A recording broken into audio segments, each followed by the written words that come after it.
Fil-jiem li għaddew One News żvela kif Ministru fil-Kabinett ta' Lorenz Gonza ta' kull sena jiddikjara dħul ta' eluf ta' euros minn kumpanija partikolari tal-avukati li ma' kumpanija għandha żewġ uffiċini fin-naħa ta' isfel ta' Malta.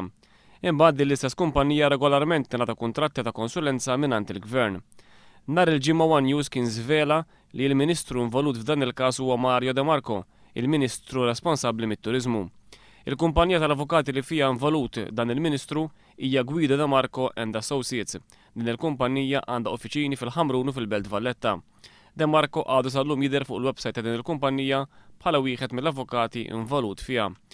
Mill-2008 sal-2011 Mario De Marco iddikjara total ta' dħul ta' 470,000 euro minn Guido De Marco and Associates.